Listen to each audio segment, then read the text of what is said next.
Les candidats ont jusqu'à 18 h pour déposer leur liste. Dans cet entrepôt, les affiches déjà prêtes pour 13 d'entre elles. Elles seront installées devant tous les bureaux de vote à partir du 13 mai, date du début de la campagne officielle.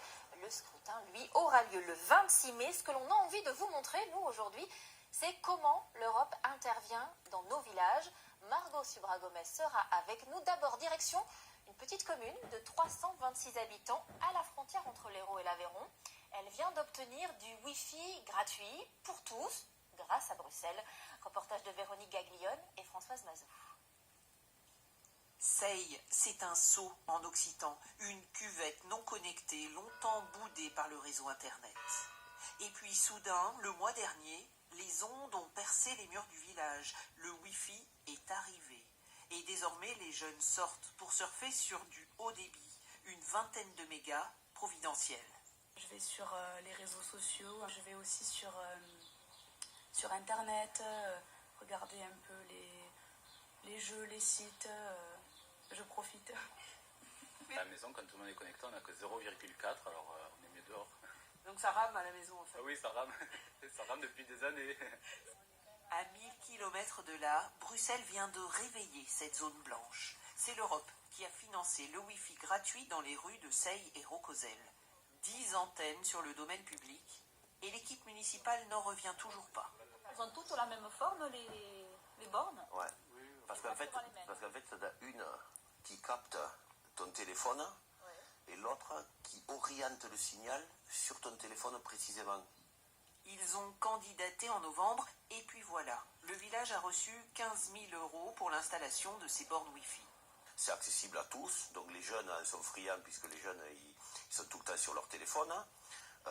Les entreprises, les vacanciers qui n'ont pas la chance de pouvoir prendre un abonnement, les gens de passage, les commerciaux. Et comme un miracle n'arrive jamais seul, le cadeau européen a accéléré l'arrivée du haut débit, qu'il réclamait à coups de pétition depuis des années. On nous promettait dans un premier temps la fibre, elle s'est arrêtée à peu près à 1 km d'ici. On nous promettait le haut débit une fois pour le mois de mai, une fois pour le mois de juillet, une fois pour le mois d'octobre, après c'était décembre, après c'était janvier. Donc on ne le voyait pas arriver. Et c'est vrai que l'arrivée de ce Wi-Fi, finalement, est-ce que ça a accéléré? On ne sait pas. Mais on a eu les deux installations, le haut débit et le Wi-Fi en même temps. On s'y prend au jeu, ça devient nécessaire, même si avant il n'y avait pas, on se rend compte que c'est fort utile et c'est devenu un besoin. Et pour les quelques commerces encore présents, ces connexions sont tout simplement vitales. C'est arrivé fréquemment que le midi, pendant le service, il n'y avait pas de carte bleue parce que tout sautait, tout buguait et pas moyen d'encaisser les clients. Donc ils étaient obligés de revenir dans la plupart et voilà, c'était très compliqué.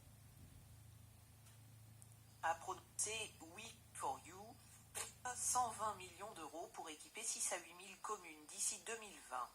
Les premiers villages inscrits seront les premiers servis. Mais attention pour les moutons noirs d'Internet, la validation se fait en ligne. Et parce que l'Europe finance de nombreux autres projets dans nos communes, Margot Subra-Gomez est avec nous. D'abord, Margot, comment bénéficier du Wi-Fi gratuit comme dans notre reportage? Alors, les municipalités qui souhaitent en bénéficier peuvent s'inscrire sur un site internet. Il s'affiche wifi4you.eu. 3500 communes l'ont déjà fait. Vous l'avez vu dans le sujet, premier arrivé, premier servi. Donc voilà, il faudra faire vite et les dates seront bientôt communiquées. Et sinon, Margot, quels autres genres de projets peuvent financer l'Europe dans nos communes? C'est très varié. Regardez par exemple cette commune de l'Aude, Villerouge-Termenès. Cet été, elle a pu acheter une voiture électrique mise à disposition des 150 habitants en autopartage pour leur déplacement. Sans les 30 000 € d'aide européenne, eh bien, la municipalité n'aurait pas pu monter ce projet. Alors là, 30 000 €, parfois les aides peuvent être beaucoup plus importantes. Oui, tout à fait. Pour dynamiser le tourisme dans la Nièvre, par exemple, l'Union européenne a financé à hauteur d'1 million d'euros un port fluvial avec un hôtel, un restaurant, une salle de conférence. La condition, c'était de créer de l'activité et de l'emploi. Le contrat est rempli puisque 17 personnes ont été embauchées. Et au final, combien l'Europe donne-t-elle à nos collectivités françaises?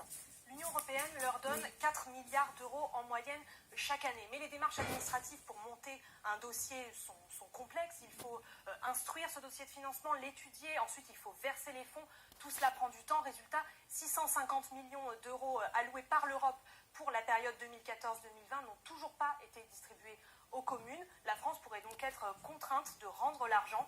Et les municipalités qui auraient pu en bénéficier dénoncent un énorme gâchis. Ah oui, effectivement. Merci beaucoup, Margot. Autre chiffre à présent et qui reste très élevé.